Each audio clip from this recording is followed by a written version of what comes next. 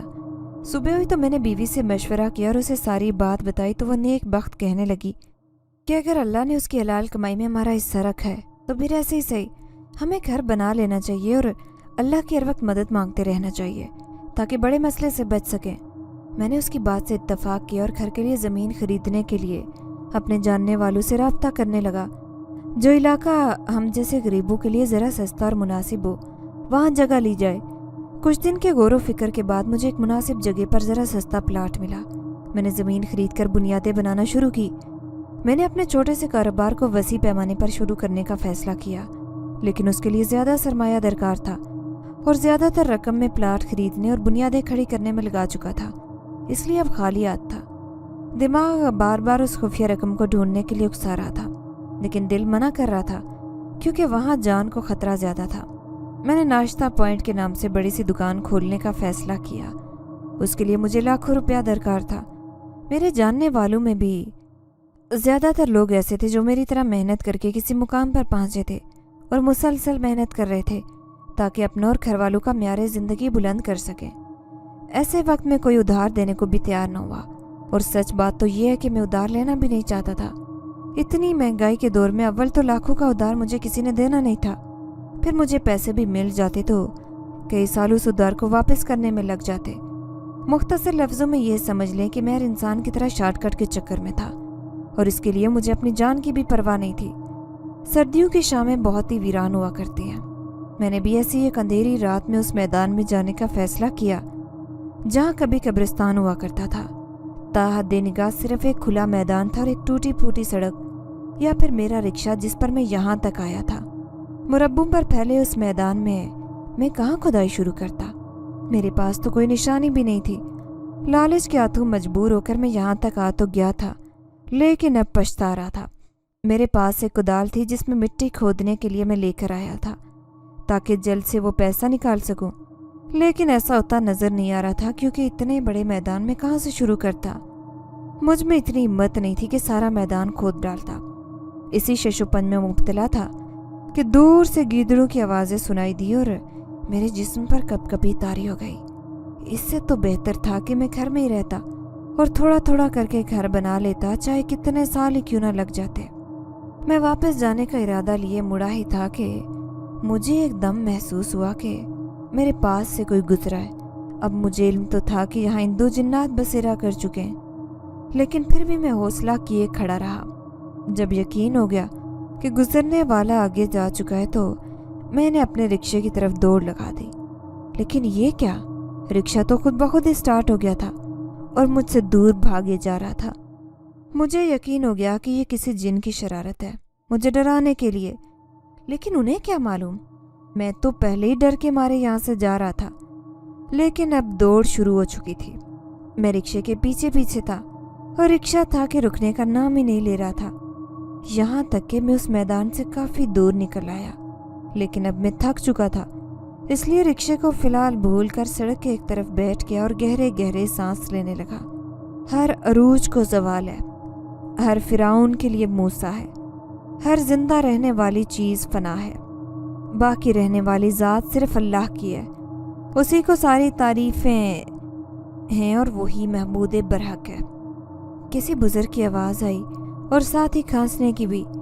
میں نے مڑ کر دیکھا تو ایک بہت کمزور ہڈیوں کا ڈھانچہ مڑی تڑی سی داڑھی والا میرے پیچھے کھڑا تھا۔ اس کے حلیے کو دیکھ کر لگ رہا تھا کہ اس کے آگے پیچھے کوئی نہیں ہے اور وہ فقیری کی زندگی گزار رہا ہے۔ میں نے اس سے پوچھا، بابا جی آپ کون ہیں اور یہاں اکیلے رہتے ہیں؟ آپ کب سے یہاں رہ رہے ہیں؟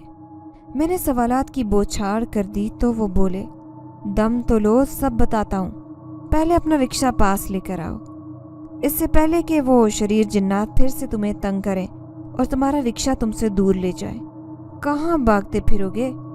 جی بہتر بابا جی، میں پہلے رکشہ لے آؤں، رک گیا ہے، یہ کہہ کر میں رکشے کی طرف بڑھا اور رکشہ چلا کر بابا جی کے پاس لے آیا۔ ان کے پاس آ کر بیٹھا اور سوالیہ نظروں سے ان کی طرف دیکھنے لگا تو وہ بولے، بیٹا میں وہی بد نصیب ہوں جس نے اس قبرستان کی حرمت پامال کی اور مسلمانوں کی قبروں پر بلڈوزر چلوایا، صرف اور صرف اپنے لالچ کے لیے۔ لیکن ہم انسانوں کے لالچ کو صرف قبر کی مٹی ختم کر سکتی ہے۔ ہمارا لالچ زندگی کی ہر سانس تک چلتا ہے۔ میں نے بھی لالچ کیا اور آج تک سزا بھگت رہا ہوں۔ پتہ نہیں میری سزا کب ختم ہوگی، جو مجھ پر موت بھی مہربان نہیں ہوتی۔ اتنا کہہ کر وہ بزرگ آدمی خاموش ہو گیا۔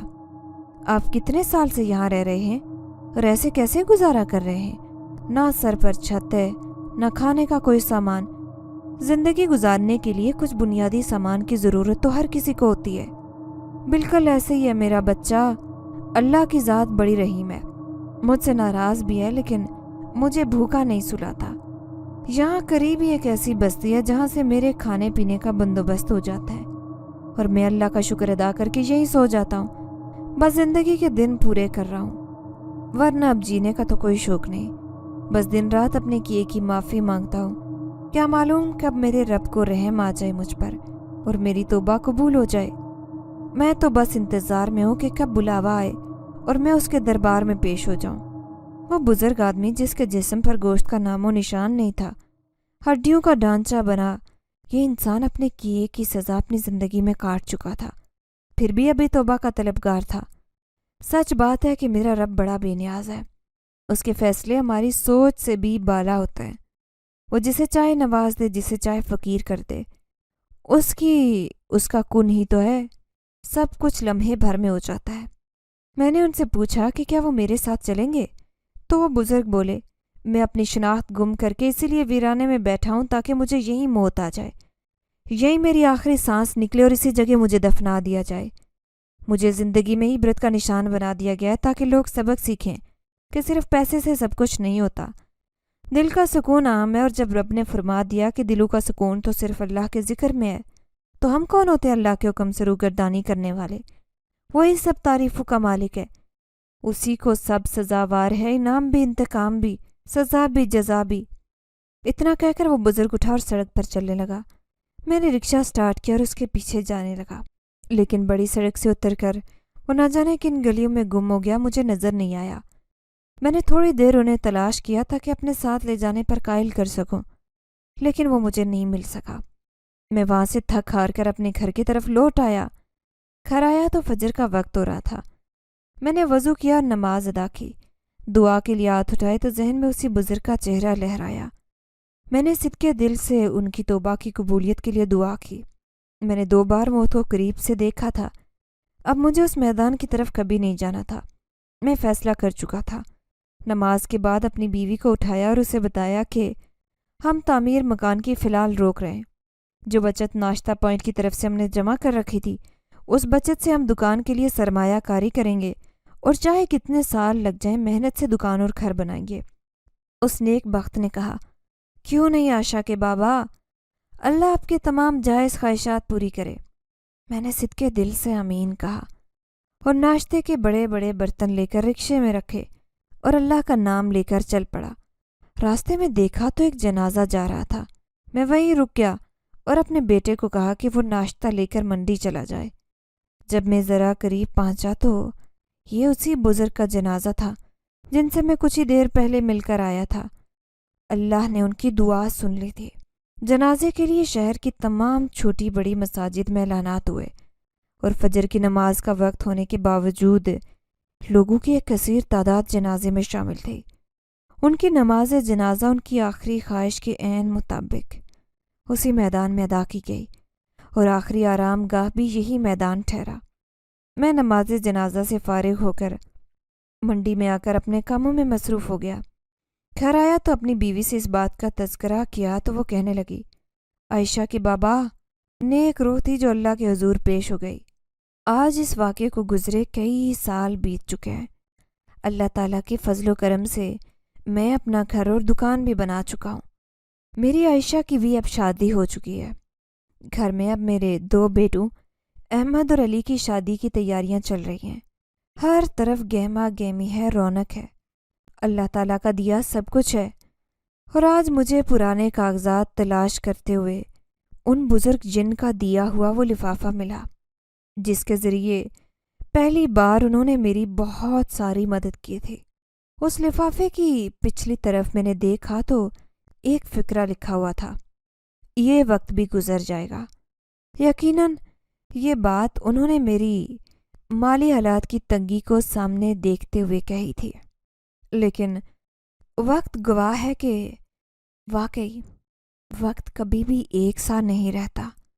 اب میرے حالات بھی بدل چکے ہیں، بلا شبہ اس میں میرے رب کا بہت فضل اور اس کی ساری رحمت شامل ہے۔